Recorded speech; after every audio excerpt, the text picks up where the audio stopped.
Hello YouTube! Welcome to part 3 of my Minecraft Computer Fundamentals series. In this episode, we will be learning how to build the ALU, a unit inside a computer that will allow us to perform math and other arithmetic logic. But for the sake of the series, we're only building an ALU capable of addition and subtraction, which is all we need for our first computer. So without further ado, strap in, get ready to watch this amazing video.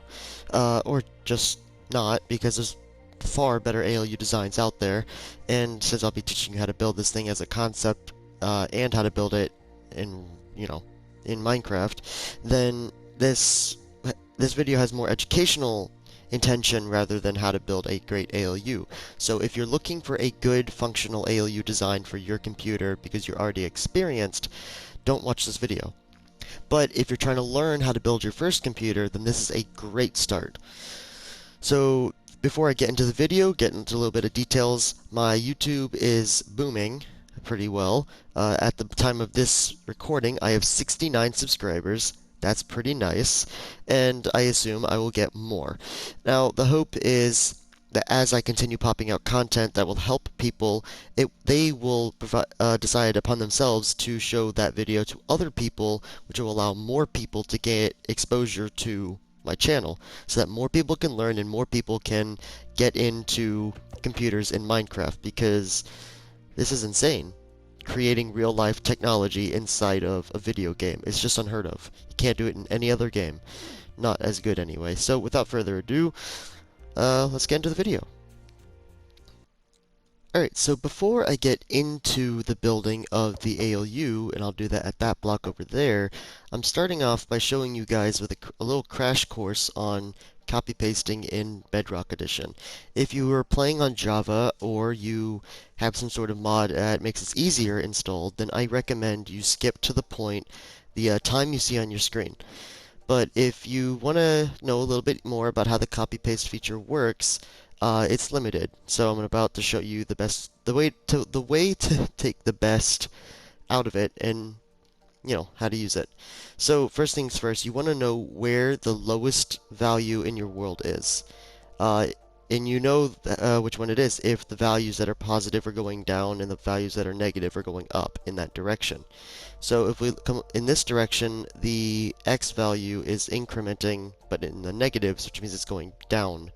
And if we do this, then that positive value on the z is going down as well. So that is the lowest value, like the lowest point in the world. Which means when we copy paste, we want to use the lowest point in that, the furthest in that direction, as our starting position. And then we can select an area and then get both of those positions, starting off with this one. If we go ahead and do the slash clone, it will automatically pop up either coordinates that you are sitting at right now for the beginning. So we're looking at negative 105, 20, and 32. So that's our first coordinate set, and then let's say like this is the ALU, we go to the opposite corner, the furthest, also up, because down is a lower value, so you want to have the lowest part as far down as possible. This is our second coordinates, negative 104, 24, and 41.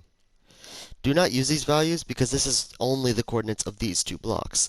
So now we've done that, when we're doing the ALU, or you're stacking something, you want to know how wide it is. And let's say we're taking these blocks and moving it in this direction. What we would do is add it by the number of blocks that are its width. But you have to keep in mind that it will paste as if it were starting from here. And actually, it's not going to paste that block until I do that. So now, what I'm going to do is I'm going to add 2 into that direction, which brings the negative numbers down for every time we copy paste. So we do the original numbers of negative 105, 20, and 32, and we go to the value that in the direction that we want to go, we add 2. And in this case, it will become 3. And when we do this, it does this. And we can keep doing this by adding that same number to continue stacking it. And that is the basic logic of how we will copy paste that device later in the video. But I won't record it, because after you know how this works, you'll just instate that same logic in cloning it and stacking it. So without further ado, this is where we will begin the tutorial on making the ALU. Alright guys, so for the ALU, it operates very similar to that of the logic we applied over there in the previous video. The ALU is nothing more than two XOR gates, which are also known as half adders, where the information is passed in such a way that it will always provide the output that you're requesting. You can also add modifications that allow it to perform other mathematical operations, such as subtraction. It doesn't go further into like multiplication, because that is just a lot that the computer is not able to do right now. But addition and subtraction are just primitive forms of addition and division. I mean multiplication and division. So we're using a very thin XOR gate for this. So we start with this one block. This is the beginning of our computer. We're going to go in the direction that we want it to face. Like, it's built in the same orientation, so that's the front end of it, and we're building it as if we're in the same position. So we take these two, we go up, and we go up again in that staggering pattern. And then we come from here, go 3 blocks up, break the middle 2, and go out 1. We place torches on the front and left side of the first blocks. And we place redstone dust on top of these 3 ending blocks. This one, and this one. We place our last 2 torches, the first one at the end of this, the last one at the end of that. Like at the end of like that redstone dust, it powers that. Now to finish off the XOR, we're going to place a block here on top of that torch, and then right here, staggered from that first block, place redstone dust on top of that, and then have a torch right here. Now this XOR will only output in an XOR positive state, where if one input is on and the other input is off, then it will output. If we have both on, it will not output. And so yeah, now that we have that, we can continue immediately by doing this, putting a block right here, and on both sides, breaking the original block. This is used for positioning. Now that we have that, we can go up again, and then go down to have 2 blocks in between in this design right here. And we're going to do the same thing we did before. We go out 1, up, up, and out. We're going to do our torches again. We're going to do our dust. And then our final torches. The same position as the first XOR. Because this is the second XOR, the end of the ALU, or the full adder. We're going to do these blocks the exact same way. And then have a torch right there at the end. All of that is essential. Do not miss one of these pieces. To connect these, we're just going to place redstone dust right there. And to finish off the adder, we're going to be doing... Well, actually, we still got one more component, but to continue, we're going to put a block right here with redstone dust. These two are the carry-in from the previous adders, and we'll get there when we build in that direction. But that'll be done in copy-paste, so I'll just show you the coordinates at the end. Well, not the coordinates, but the positions. So, to finish this off, we're going to start off by placing a block right here to cut off this and this block from interacting. So make sure it looks like this. We're also going to place a block right here and a block right there, breaking the original block. We'll place torches on both of them. Not done. We're going to place a block right here, right next to that torch. We'll place a block right here. And we're going to come down here and place 2 more blocks, breaking the original block. It should look just like this. We're also going to place a redstone repeater here, and a redstone dust right here. And this is how it should look like. This is the end of the adder. Now, that was fun, but we're not done, sadly. So, now the next part we gotta do is, this thing is fully capable of addition, which we can't really see a lot of that right now, but when we turn them both on, it carries right here. And that'll power this line, but in the next adder, because you know it carries on to the next bit. So subtraction now is our next step, but that's a little tricky because we have to create another XOR and have that go into this B input. That's a little easy. All we're going to do is we're going to go down here to the side, break the original block. We're going to go up 2 blocks, if I'm right. Yes, I am right. Okay. Place redstone dust on top of all of them. Now we're going to go out 2 blocks, or yeah, 2 blocks, and then go up and finish that right there like this. This is the top of the first XOR for the only XOR for the notch. We're going to go down 3 blocks, break the middle 2 blocks, forward 1, up 1. I'm going to place the torch right here, here, here, here, here, and here. Now that you have those, place those redstone dust, and it's almost done. Just place the AND gate, and you're done. There's only a little bit more we have to do. So we're going to place a block like this. I'm going to go up, place another block. We're going to place a block right here for stacking purposes, and right there. Once we do that, that means when this line is powered, it is going to go through every bit, and then it's going to activate this. And when that's activated, it will invert the B input. So now that it's 0, it comes out as a 1. It just inverts the input. So the last thing we have to do is a little bit of busing. We're going to go down about 4 blocks. That might be wrong. We'll see that in a second. Then from here, we're going to go from the, if we look over here, it's the original XOR. We're going to go down, but then we're going to go up, and then up, out, up, out, glowstone, out, out, down immediately, and then down again. Okay, sorry, the 4 blocks is correct. And then we're just going to place redstone dust all on top of it. Now that we've done that, we are good. We only have one more thing we have to do, and that is the output line. The output line is going to go from out here all the way back to the front.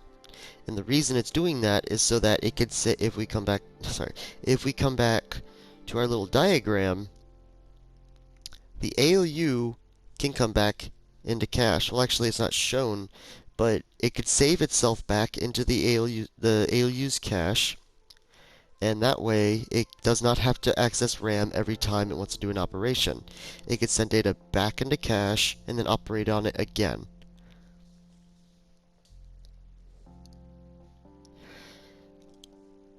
So now that we're here, all we're going to do is we're going to come out 1 block, diagonal, redstone dust on top of it. Then we're going to do a glowstone, another glowstone, a regular block, another glowstone. Then we're going to go out with in a straight line with regular blocks, but on top of this torch, we're going to do a glowstone, and then we're going to go out 1 block. Then we're going to go up, forward, up, and then just keep going straight. And then that's it. Place redstone dust on top of all of these blocks. And then if we come over here, after it goes up 1 time, we're going to go to the end of it and place a repeater. That repeater is so that that redstone line will not die on the way out. And then there we go. That's the ALU. That's actually all it is. All we're going to do is copy paste it, but what I'm going to show you is the coordinates, or the positions of which you want to paste it. Now, I highly recommend having this part of the computer, like this part of the ALU, to be the lower bit. Actually, let me bring these out one more time. Yeah, just that way a little closer. I recommend having over here the lower significant value, like location for the copy pasting. It's just a little better. So what I do is I go down 3 blocks, break the original 2, and I stand on right here. This allows everything to get caught, but you can also like go up a little bit if you want. So this position right here, the very front of it, you go down 3, break the middle 2, stand on there, and that's your first set of coordinates. And the next position is right here, which is up a few blocks and then to the right. And there we go. Now this can change, keep in mind, because it's all based off of the lowest position in your world, the lowest possible value for your coordinates. So keep in mind that if your lowest goes that way, you're going to want to have the starting position here, like in this side of the two blocks, then the higher position on this side of the two blocks. I'll let you guys make that decision and figure that out, because it's very subjective, because, well, it's not that good, honestly, the Bedrock edition. So yeah, once you do that, you're going to want to copy paste in that direction, because of the carry its direction. Now these blocks are not going to copy paste, so let me show you what it looks like on the original build. When you copy paste and you go up to 8 bits, that's what you want to go up to, is 8. You're going to come down here, like in between each bit. We start on this side. These two blocks, you have the repeater and the dust. This is what it's going to look like this. This dust going into this block. We're going to place the torch. Then this block has right here, we're going to place a torch. And all of those torches are not going to be there in the same position. So as you go through, go onto this block, go down, place it on those two blocks, go in again, those two blocks. It's just one of the more reliable ways of doing it. It's not very good with it when it comes to time, but it works. Now, if you're doing this in Java, I do not believe that happens. So, well, just have a little bit of fun, I guess. So that's the ALU. Let's see it in action, huh? So if we do our original... Oh, right, you got to tap this. I'll probably get more into that in a later video, but that entire line that spawns, just place a repeater and have your power right there. That'll invert. And then this line, they're all like this, but then just break it. It'll be right here and just turn it that way so it's easier to access. And yeah, so if we do our original numbers of 4 plus 6, we see that it comes out as 10, which is exactly what we're supposed to have. And we can subtract the 2 by turning on the invert and turning on the carry in. By doing that, we have 2, which is perfect. Our ALU works. And if you don't get the same thing, I recommend either watching this video again or just looking to see what is wrong. Because it could be there's no carry. Got to make sure those torches are in this position.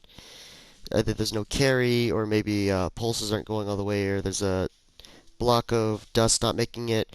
Anything can be it. But there you go. That's the ALU. And in the next video, we'll be learning how to make cache and how to fully hook it up so that the ALU can take the most advantage of the cache. And without further ado, I'll see you in the next one. Thank you for watching.